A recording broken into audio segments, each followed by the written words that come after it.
ছাদ বাগানে একটা দুঃসাহসিকতা দেখিয়েছি, একটু না অনেক বেশি দুঃসাহসিকতা দেখিয়েছি, অনেক বড় সাহসের কাজ করেছি। এটা কি করেছি দেখতে পুরো ভিডিওটা দেখতে হবে আপনাদেরকে।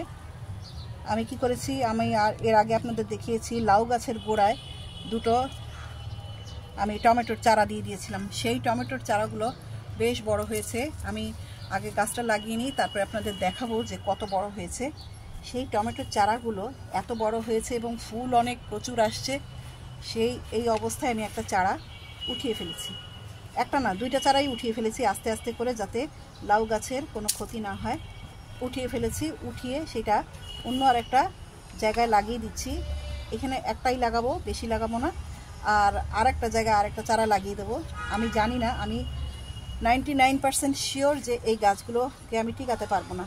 তারপরেও আমি খুব বেশি যত্ন করব, এখানে বেশি গোবর সার দেবো এবং খাবার দেবো, ভালো করে যত্ন করব। একটু ছায়া জায়গায় রেখেছি, রোদ পড়ে, সকালে রোদটা যেন পড়ে, ছায়া জায়গায় রেখেছি। এবং এইখানে একটা ওই যে চুকাই গাছ ছিল না, সেই চুকাই গাছের ডাল আছে, ডালটা মরে গেছে, সেই ডালটার সাথে আমি এই গাছটাকে বেঁধে দেবো। অনেক বড় গাছটা, দুটো গাছের মধ্যে একটা গাছ বড়, সেই গাছটাকে আমি এখানে চুকাই গাছের এই যে ডালটার সাথে বেঁধে দেবো, এই যে ডালটার সাথে বেঁধে দেবো।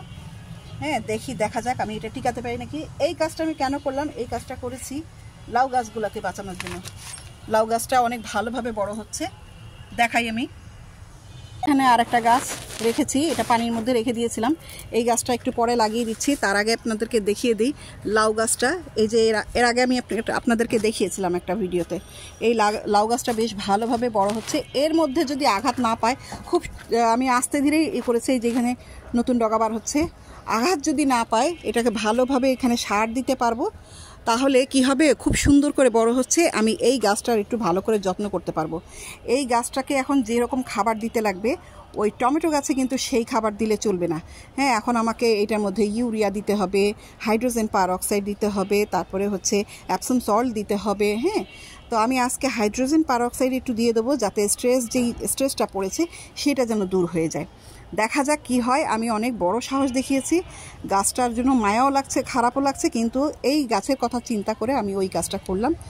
তো আপনারাও দোয়া করবেন যেন আমি টমেটো গাছগুলোকে বাঁচাতে পারি। এইখানে এই যে এটার মধ্যে আমি মনে করেছিলাম করলার গাছ লাগাবো, তা এখন যেহেতু জায়গা নাই, আমি লাগাইনি এখনও কোনো গাছ, কিন্তু মাটি রেডি করা আছে। এইখানে আমি এই টমেটোর গাছটা লাগিয়ে দেবো। একটা টমেটোর গাছ একটা জায়গায় লাগিয়েছি, আর এখানে আরেকটা টমেটোর গাছ লাগিয়ে দিচ্ছি। এখান থেকে আমি মাথা কেটে দিয়েছিলাম বলে এই গাছটা বেশি লম্বা হয়নি, খাটো হয়েছে এবং ঝোপালো হয়েছে। আহারে, আমার গাছগুলো এত সুন্দর হয়েছে, তারপরও আমি এগুলোকে কষ্ট দিলাম, খুব খারাপ লাগছে। তো টমেটো গাছ কিন্তু একটু শিকড় থাকলে, বা আমরা জানি যে সাকার কেটেও কিন্তু আমরা চারা তৈরি করতে পারি। সেই কারণেই কিন্তু আমি এই কাজটা করলাম, আশা করে যে হয়তো টিকে যাবে। তারপরে বাকিটা দেখা যাক, আল্লাহ ভরসা। আমি যেখানে গাছটা লাগিয়ে দিলাম, একটু আলো ছায়া জায়গায় লাগিয়েছি, বেশি রোদের কাছে কিন্তু লাগালে গাছটা মরে যাবে। এখানে এখন একটু বেঁধে দিলেই ঠিক হয়ে যাবে।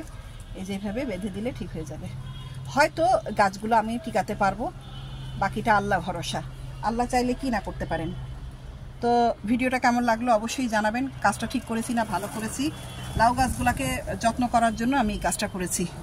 তো ভিডিওটা ভালো লাগলে লাইক কমেন্টের পাশাপাশি একটু শেয়ার দেবেন। আপনারা সবাই ভালো থাকবেন। আজকে এ পর্যন্তই, আল্লাহ হাফেজ।